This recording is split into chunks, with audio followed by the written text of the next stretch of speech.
Pemirsa, welcome to Tawacast, tempatnya tawa, cerita seru dan inspiratif.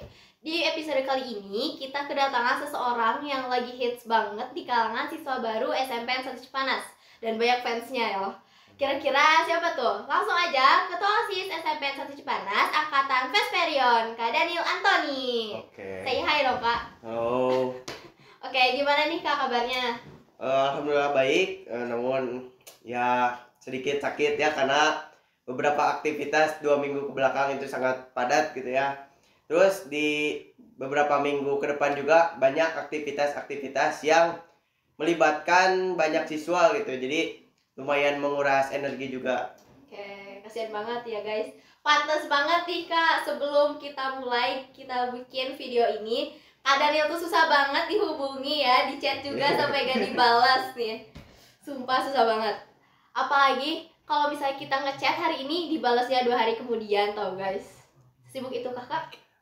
Kalau ngomongin sibuk, ya bisa dibilang sibuk tapi nggak terlalu juga. Karena banyak yang harus diurusin. Kadang-kadang kalau di chat itu banyak ketimbunnya. Jadi lebih baik diobrolin secara langsung aja daripada chat gitu. Karena ya gitu, saya orangnya jarang buka chat gitu. Paling buka chat sekali. Oke. Terus kalau dibandingin dari kelas 7, 8, 9 nih ya Kak, Kakak tuh bisa dilihat sama orang-orang gitu ya, kayak sikap wibawanya tuh tinggi banget sekarang tuh ya. Kira-kira kenapa bisa kayak gitu Kak? Mungkin faktor dari organisasi itu sangat berpengaruh ya. Saya bisa dibilang berwibawa karena MPLS itu merubah jati diri gitu. Yang awalnya pendiam gitu, di kelas 7, kelas 8 bergabung organisasi, terus meningkat gitu jati diri, cara berpikir juga meningkat. Nggak pas kayak awalan masuk SMP gitu, kayak wah nggak males ikutan apa-apa aja. Sekarang kelas 9 apalagi udah meningkat, apalagi saya memimpin gitu ya, memimpin satu organisasi yaitu Ketua OSIS Vesperion. Oke, keren ya. Kakak tuh apa sih sikapnya tuh langsung berubah drastis gitu abis MPLS, atau bisa apa sih ada waktunya gitu? Ya kalau drastis enggak sih, pasti ada bertahap dari awal. Dari awal kelas 7 yang saya tadi bilang juga pendiam orangnya. Terus karena ada niatan ya buat gabung organisasi, itu seiring waktu meningkat gitu. Fase cara berpikir, terus cara menyelesaikan suatu masalah itu meningkat seiring waktu. Yang awalnya mengerjakan satu event itu sangat berat, sekarang karena sudah terbiasa itu jadi terasa gampang gitu. Karena yang saya tahu itu ada 2 fase. Yang pertama fase sibuk, yang kedua fase produktif. Di fase sibuk itu kita banyak nih melakukan kegiatan, banyak banget, tapi hasilnya cuman sedikit gitu. Beda sama kita di fase yang produktif, kita effortnya pasti ada tapi usahanya minimal, hasilnya maksimal. Contohnya yang banyak nih di pabrik rokok, contohnya di pabrik rokok itu kan banyak kerjanya. Di pabrik rokok itu pekerjanya ngelinting rokok. Kalau yang baru itu yang ngelinting rokok 1 jam itu paling cuma 30, tapi yang udah lama itu mereka udah masuk di fase produktif. Jadi di waktu 1 jam juga bisa menghasilkan 150 rokok yang sudah dilinting gitu. Jadi beda banget ya Kak, sama apa sih tadi itu produk sama apa? Sibuk sama produktif itu 2 fase yang berbeda. Oke. Ih, bagus banget tau Kak ilmunya. Aku baru tahu malah. Banget gitu ya Kak. Kayak terus ini Kak, kalau ngomongin masa SD gitu ya Kak, Ya. pas masa SD itu Kakak tipe anak yang gimana? Kayak rajin gitu atau bisa nakal-nakal dikit, atau ada fun fact gitu? Kalau di masa SD ya, kalau ngomongin masa SD ini, sebenarnya saya dari segi akademik dulu aja. Dari segi akademik itu kurang banget karena orangnya itu males ya udah kalau di SD. Kalau nggak dikerjain ya udah, buat apa dikerjain, biasanya gitu. Terus ada nakal-nakalnya juga dikit gitu. Yes. Nakal. Tapi gak terlalu juga, karena ya gimana, kalau dulu itu masih polos-polosnya lah. Jadi kalau mau ngelakuin sesuatu juga ya buat apa mending langsung pulang aja ke rumah, pikirannya gitu. Beda pas kita udah masuk ke masa SMP. Di masa SMP itu udah berubah banget gara-gara organisasi. Jadi organisasi itu ngebantu banget gitu ya Kak? Organisasi membantu banget di hidup Daniel sendiri, itu sangat bantu banget. Pokoknya dari berpikir cara menyelesaikan masalah, cara memimpin, itu gara-gara organisasi semuanya berubah. Oke, bagus. Terus ini Kak, kalau dibanding Mas SD sama sekarang itu teknologi kan udah berubah banget gitu ya Kak, kayak meningkat banget. Gimana sih cara Kakak memanfaatin teknologi sebagai ketua OSIS nih buat kayak ngejalanin program atau komunikasi sama anggota atau siswa? Oke, buat yang tadi berkembang dari jangka waktu 5 tahun itu berkembangnya pesat banget. Ya. Di saya SD itu kan potong ya 2 tahun itu kepotong sekolahnya gara-gara ada COVID. Di situ teknologi berkembangnya pesat banget. Yang awalnya mungkin sebelum corona itu masih belajarnya pas-pasan gitu, gak memanfaatkan teknologi dengan maksimal, tapi pas COVID itu langsung berkembang semuanya. Contohnya di awal perkembangan yang pesat itu saya memanfaatkan buat belajar online gitu. Selain itu juga saya les juga biar bisa seimbang lah antara teknologi dengan kehidupan, walaupun dibatasi di masa COVID itu.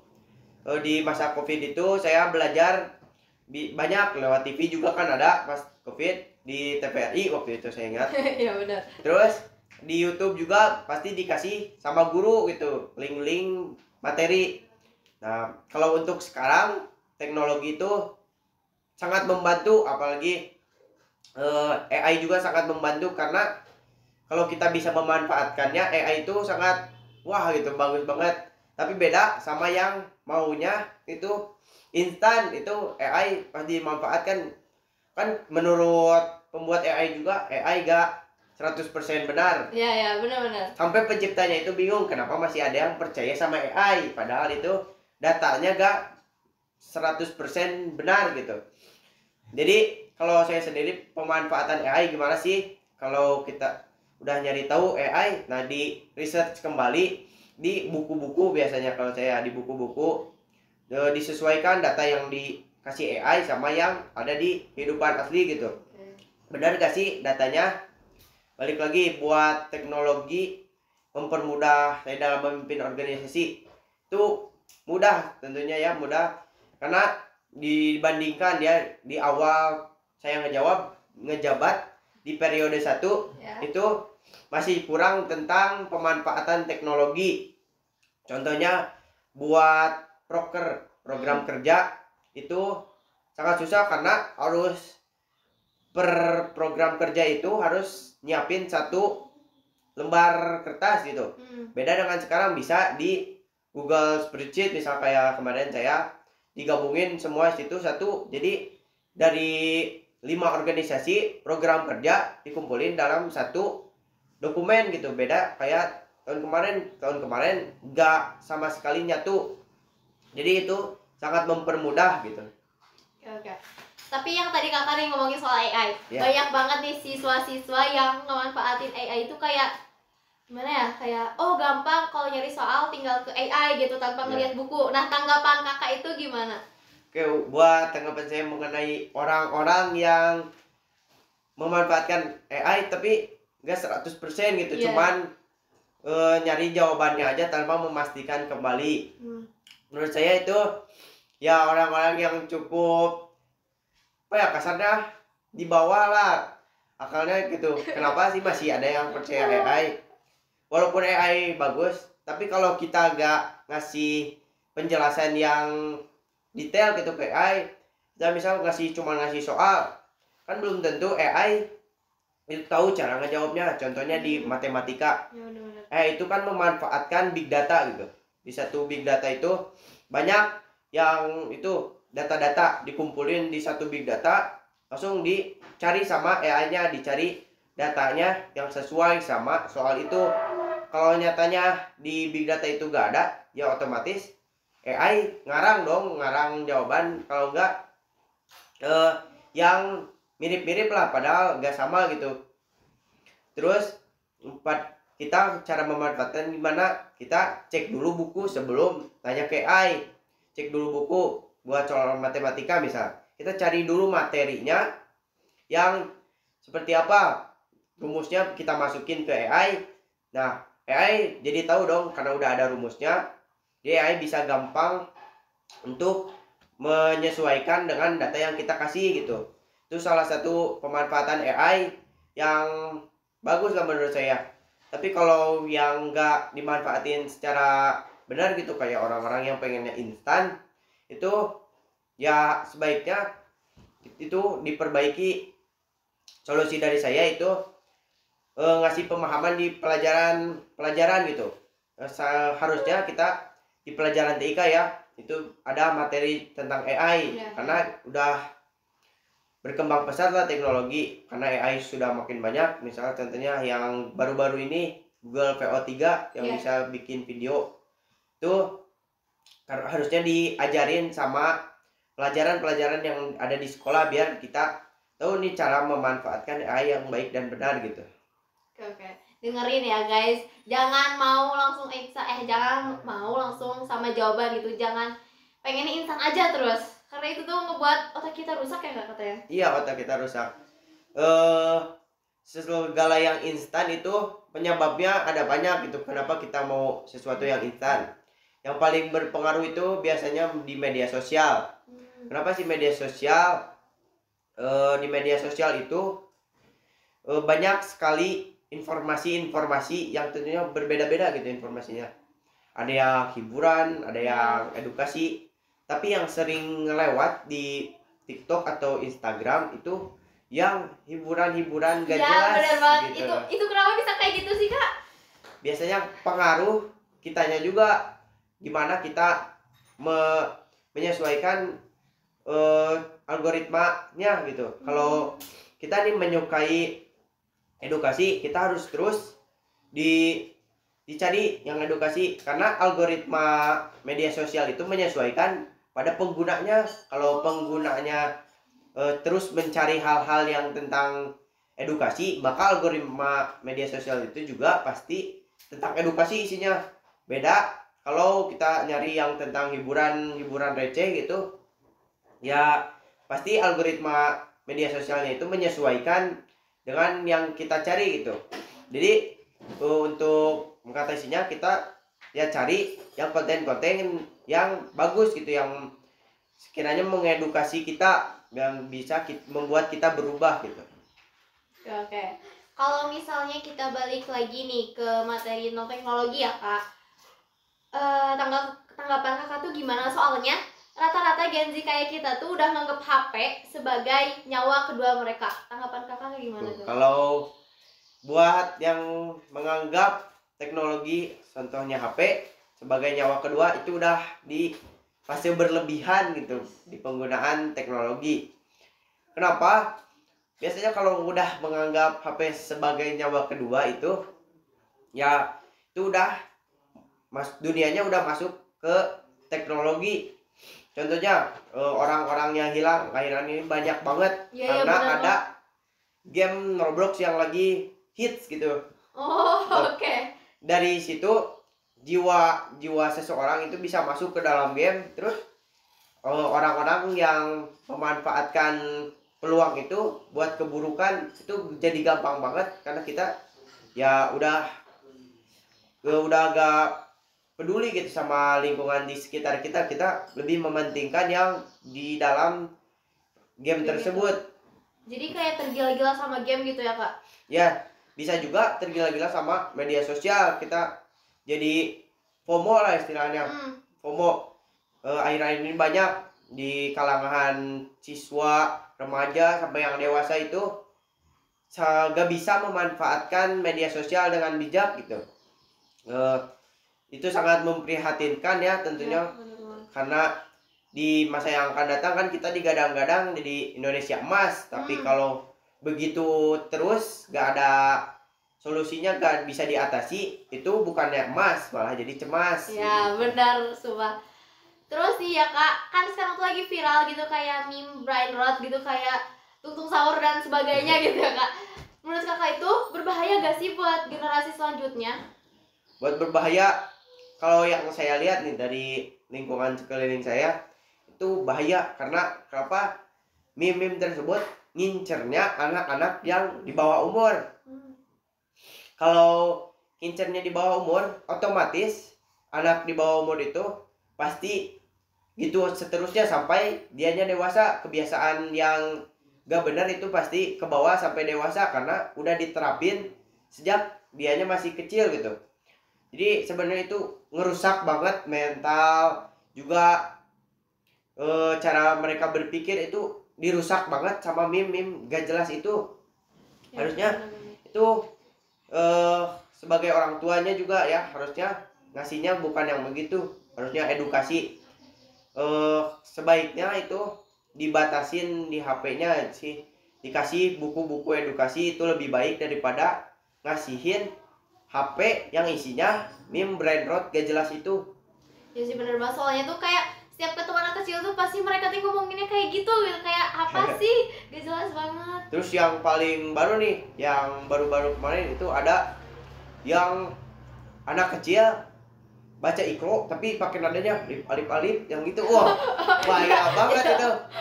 Ya, Parah banget udah menghubungkan suatu dunia sama yang agama gitu. Itu malah wah bahaya banget ya menurut saya. Harusnya belajar di agama itu terutama ya.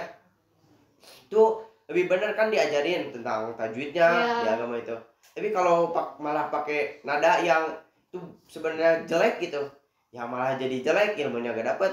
Terus yang saya heran gitu, orang tuanya kenapa ngedukung, malah di videoin dimasukin TikTok. Kalau orang tua lain mungkin itu udah malu ya, karena ya mungkin gara-gara faktor media sosial, juga faktor validasi biasanya karena ingin viral. Jadi yang sekarang lagi hits di videoin, mau kaitannya sama agama sama ekonomi sama politik, walaupun itu buruk ya gara-gara haus validasi diupload aja gitu. Itu parah banget sih kayak ngemanfaatin hal yang salah gitu ya. Itu sangat wah aneh banget. Terus manfaatin yang hal gak jelas itu, kita harusnya di anak-anak seumuran gitu dikasihnya yang lebih edukatif gitu, jangan yang malah merusak otak. Jadi kita tuh harus menyesuaikan apa ya, gimana sih kalau kita teh harus kita yang mengontrol algoritma, bukan algoritma yang mengontrol kita. Yang saya bilang tadi juga, bagaimana sih cara ngubah algoritma yang tadinya jelek menjadi bagus, yang isinya konten-konten edukatif, isinya cara berpikir kritis, terus ekonomi, politik dan lain sebagainya. Itu dari kitanya sendiri gitu. Kalau kita niat mau memperbaiki diri, ya ubah dulu dari algoritma media sosial itu. Kalau dari segi teknologi, kenapa harus diubah gitu ya algoritmanya? Karena pasti di media sosial itu banyak konten-konten singkat gitu. Konten-konten singkat itu lebih banyak yang isinya hiburan-hiburan gak jelas. Nah itu bahaya banget, karena apa ya, otak kita tuh memang punya kapasitas yang besar banget. Tapi di satu sisi kalau otak kita nerima informasi-informasi secara terus-menerus tanpa henti, otak kita itu jadi lelah gitu, gak istirahat. Jadi otak itu gara-gara lelah, jadi kita gak produktif, gak bisa fokus dalam mengerjakan sesuatu. Kita bisa mengurangi itu dengan cara yang pertama, kalau udah dibangun pagi 30 menit setelah bangun pagi itu kita hindari main HP gitu. Karena kalau kita udah dibangun tidur langsung main HP tuh, kita ya pasti terus menerus sampai 2 jam 3 jam gitu, bisa mengganggu banget pokoknya. Kadang tuh kayak bilangnya tuh dalam hati tuh kayak cuma sebentar doang scrollnya, ya, gitu. Malah lewat gitu. Pasti yang awalnya kita niatnya nyari konten edukasi, tapi karena ada satu video yang menarik, malah keterusan. Iya. Tapi kita lupa yang mau kita cari itu apa gitu. Terus sangat bahaya karena kita gak bisa fokus gara-gara otak kita udah lelah gitu. Terus kita bisa baca buku itu sangat bagus untuk merilekskan otak gitu. Otak kita jadi rileks kalau kita baca buku. Kalau kita baca buku nih, kita bisa kebawa arus sama yang ada di dalam buku tersebut. Oke. Jadi kalau misalnya kita keseringan scroll itu bahaya banget gitu ya Kak? Bahaya kalau emang udah keseringan banget. Misal dalam satu hari itu bisa sampai 5 jam scroll. Itu udah kelewatan batas. Kenapa? Karena pasti dalam 5 jam itu banyak informasi-informasi yang beda-beda. Jadi otak itu bisa menyerap mungkin bisa sampai ratusan informasi dalam waktu yang singkat gitu. Otak kita kan jadi bingung mau memfokuskan ke yang mana. Kalau kita baca buku nih, kita fokus ke cuma satu materi gitu. Kalau kita contohnya baca novel, ya udah kita baca hal yang sama dari awal buku sampai akhir buku, itu isinya sama, nggak ada yang berbeda-beda gitu. Oke. Kak, tadi itu berarti kita ngebahas tentang brain rot gitu ya Kak? Ya. Terus apa sih otaknya rusak kita?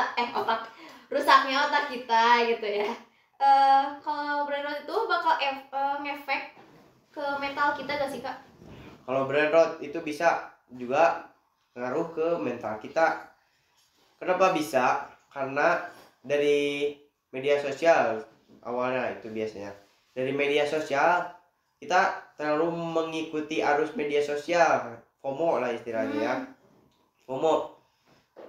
Kita mengikuti tren-tren yang ada di TikTok, kita mengikuti yang hits, itu pasti itu rasanya ingin mengikuti itu. Wah, ikutin yang mana dulu nih. Nah, misal kita udah menentukan nih yang mau kita ikutin di tren TikTok itu apa. Contohnya yang Roblox lagi deh. Yeah. Roblox yang tren itu saya gak tahu, pokoknya yang rame-rame joget. Yang saya tahu di game tersebut itu yang bisa kumpul sama yang orang-orang yang hitsnya lah. Yeah. Itu harus punya uang. Kalau gak punya uang itu kita gak bisa join sama circle-nya itu. Jadi ada circle yang mojokin kita kalau kita gak punya uang. Misal skin kita jelek nih baru main, tapi kita masuk ke game tersebut.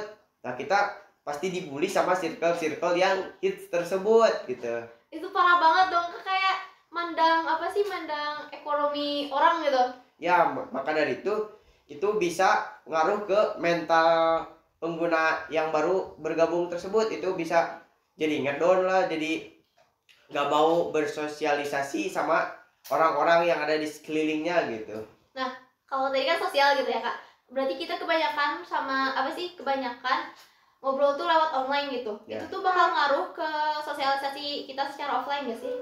Itu kalau kita udah lewat batas, itu bisa mempengaruhi ke sosialisasi yang ada dalam kehidupan real life kita. Ya.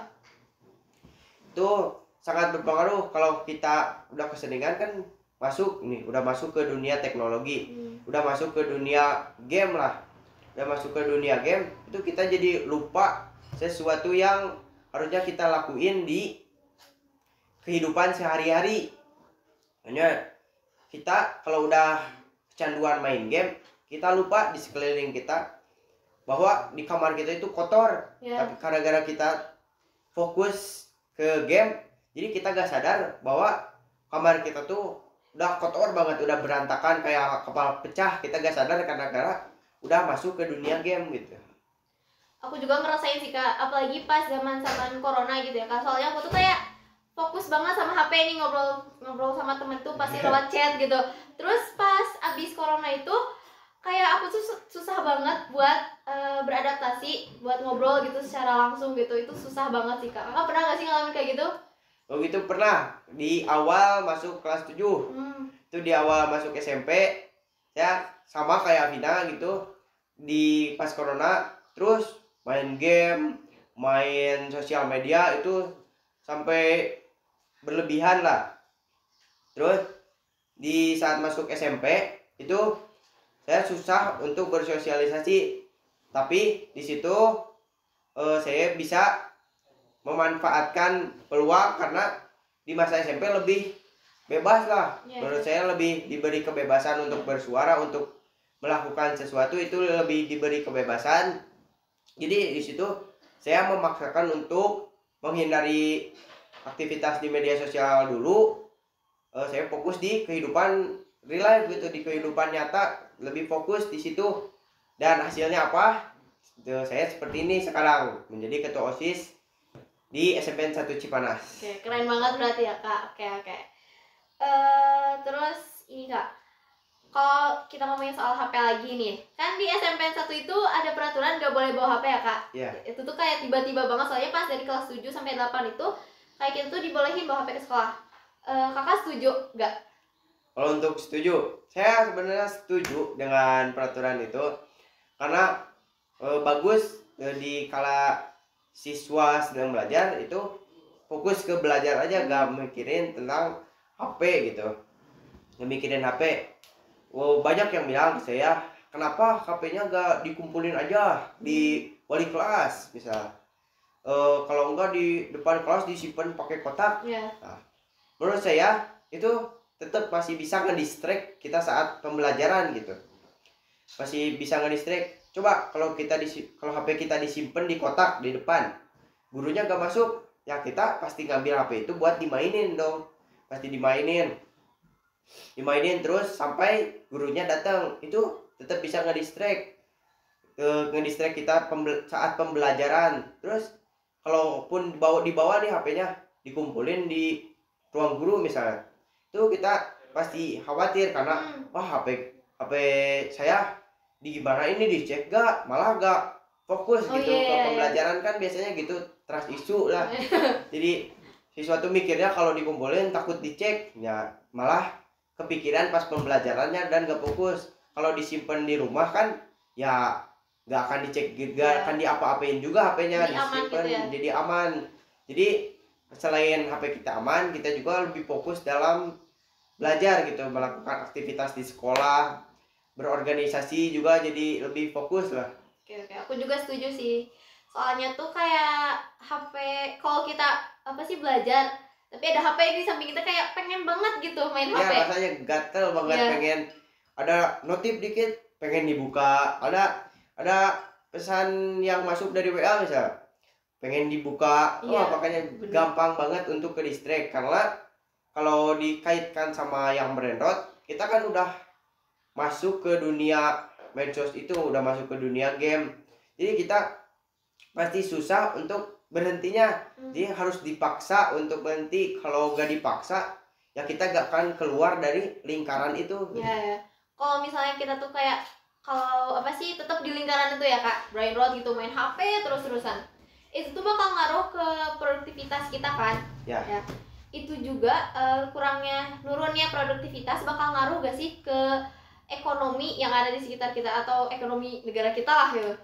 Kalau ngomongin produktivitas dikaitkan sama ekonomi, sebenarnya ngaruh banget. Kenapa?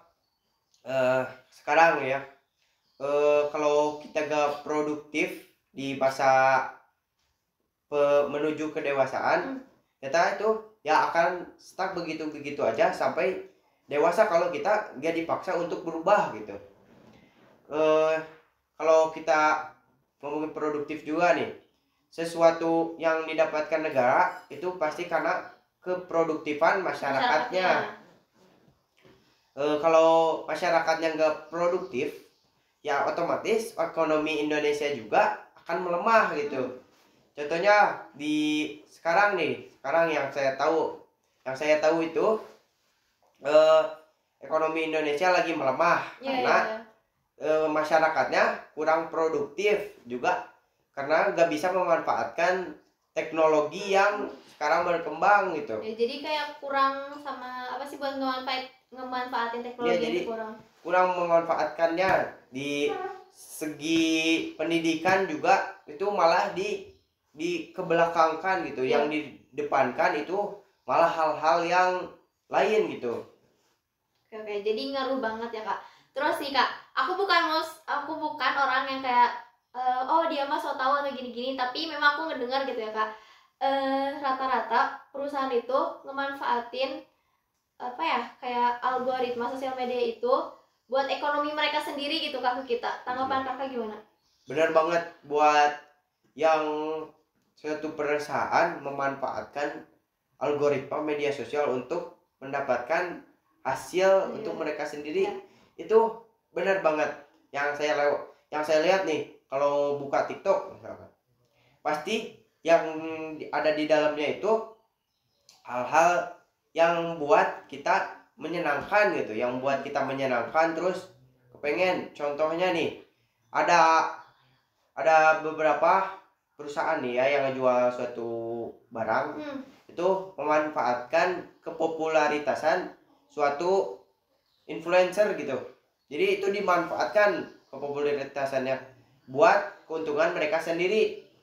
Contohnya yang lagi hits ada itu Willy Salim misalkan. Willy Salim itu kan membuat kita terhibur padahal gara-gara konten berbaginya. Karena kita jadi kepancing buat, oh kalau saya mengikuti ini bisa untuk dapat sesuatu yang instan. Contohnya uang, HP itu bisa instan kalau kita mengikuti Willy Salim gitu. Oke. Itu tuh kayak antara kreatif sama licik ya kak? Ya, jadi memanfaatkan, jadi kita pikirannya tuh bisa instan gitu, karena dengan kita mengikuti kita bisa mendapatkan uang, padahal kemungkinan untuk dapat uangnya kecil banget, karena yang mengikutinya juga kan sampai 1 juta orang bahkan lebih gitu. Jadi kemungkinannya kecil banget. Jadi kita jangan berharap sama sesuatu yang gak pasti gitu. Kalau kita mau mendapatkan sesuatu, ya usaha, kita harus punya effort, kita harus punya semangatnya, kita harus digabungin di situ. Juga yang paling penting itu effort sih. Kalau kita gak effort ya kita akan stuck di posisi itu. Beda sama orang-orang yang effortnya gede banget. Yang effortnya tinggi itu pasti jadi sukses lah menurut saya. Kedepannya itu pasti sukses kalau dibarengin sama yang mereka punya gitu. Contohnya bakatnya di bidang musik, terus akal kita dipergunain, logika kita dibarengin sama yang algoritma media sosial dengan cara yang baik gitu. Digabungin bakat, logika kita, itu bisa mendapatkan keuntungan yang gak merugikan orang lain gitu. Iya benar. Oke, keren banget sih ilmunya kak. Terus ini kak, hal yang paling penting menurut kakak, masalah brain rot itu cuma masalah individu atau udah kayak parah banget sampai ke nasional? Untuk masalah brain rot, kalau ke nasional saya mungkin kurang tahu juga ya. Kalau individu itu pasti merugikan individu kita.